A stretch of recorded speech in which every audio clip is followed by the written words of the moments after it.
I'm James, and I'm a pretentious cinephile. I'm Elizabeth, and I'm a pretentious cinephile. And this is Amateur Hour with the Pretentious Cinephiles.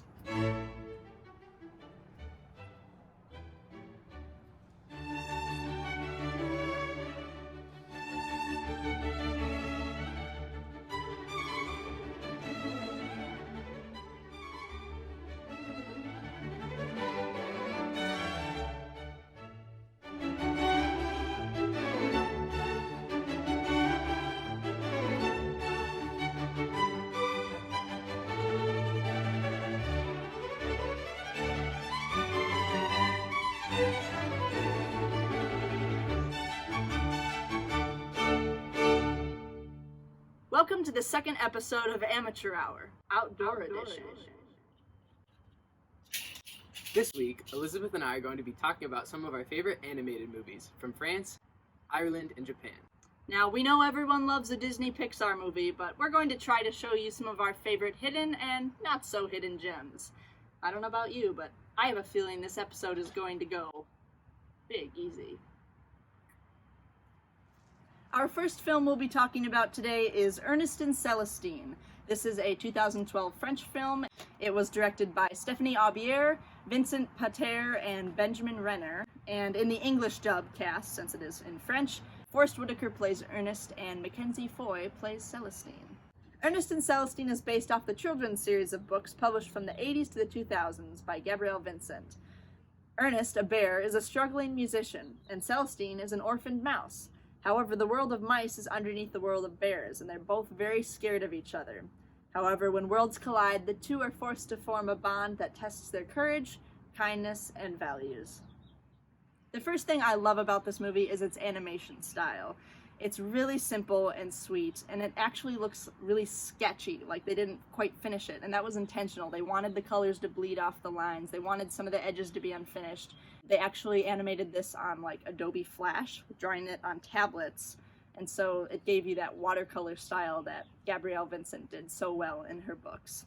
And finally, the color palette is mostly muted colors, which you think is not like your typical children's movie. A lot of times it's bright, flashy colors, really in your face, but it really keeps this film grounded and just makes it that much sweeter. Another thing that makes this film so wonderful are the beautiful messages presented. The world of Ernest and the underground world of Celestine never mix. The mice and the bears hate each other. However, Ernest and Celestine show kids and adults alike that all it takes is one or two individuals to promote love, unity, and acceptance between different kinds of people. All of you were just prejudiced. Yeah, Celestine is my friend. That's what you accuse me of, for being friends with a mouse? Lastly, I want to talk about this soundtrack. I know we have a soundtrack of the week at the end of each episode, but this one is really worthwhile.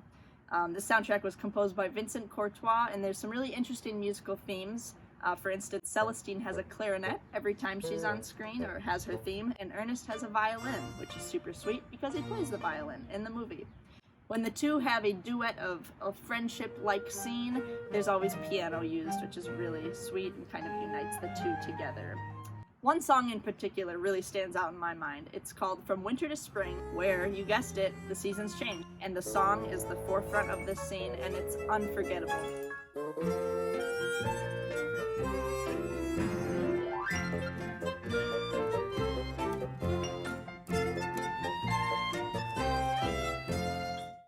So for all those reasons, I rate this film 10 scared mice children out of 10.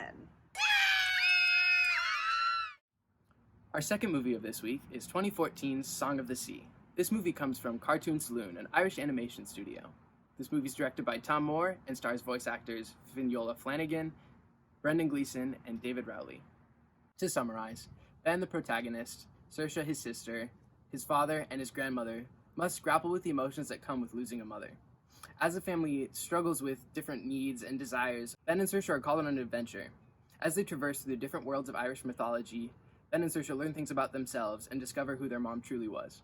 The first notable element of Song of the Sea is the really unique animation style, specifically in the character designs. They're made up of simple circles, squares, triangles, and kind of wavy shapes, and it makes them really easy to watch and also really easy to identify and see the parallels between them and other characters throughout the movie. Additionally, the textures in the movie kind of counteract the simple shapes to make it a really interesting and engaging watch and really captivates your eye.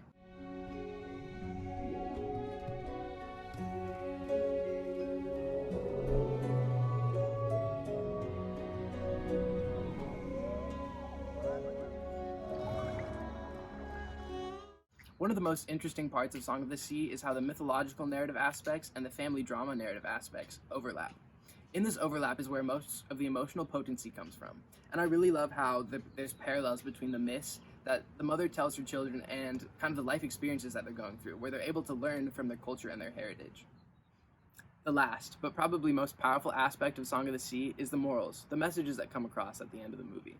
I love how Saoirse and Ben, as they travel through mythological worlds, learn about forgiveness and change. I also love how the grandma learns that emotions aren't a bad thing and that you don't need to shut them down. Messages like these of family love and forgiveness and how to process change are really important, even for children at a young age. I rate this film 10 bobbing seal heads out of 10.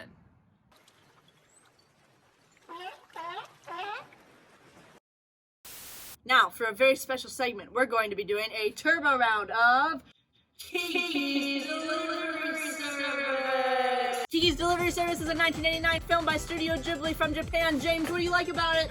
I love Kiki and Turbo's tender, sweet, simple friendship Yeah. and the specific world building. Very lush and good. Yeah. Elizabeth, what do you love about it? I like Gigi! Yay, Kiki's Delivery Service! I really like it. Go watch the movie, it's really, really good! This week's soundtrack of the week is Fantastic Mr. Fox, yet again by Mr. Alexandre Desplat. We love that guy. Elizabeth, what do you like about the score? I love how there's really strict rhythm and it almost makes the movie feel like a dance, like it's choreographed to the beat. So it's very effective that way. What do you love about it, James? I really like how Mr. Desplat can take the little melodies and create really complex layers and build off of kind of this little simple melody. It creates really lush and beautiful music.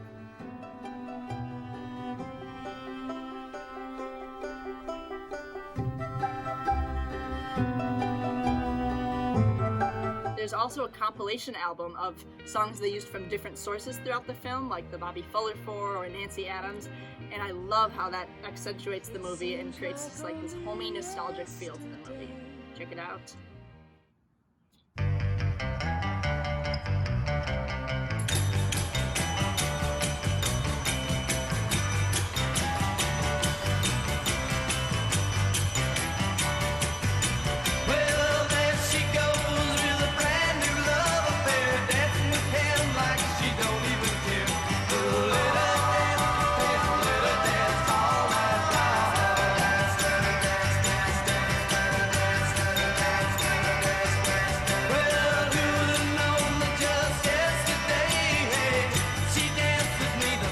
As they go through worlds of Irish mythology, they learn things about their mother, themselves, and their connection to all of this Irishness.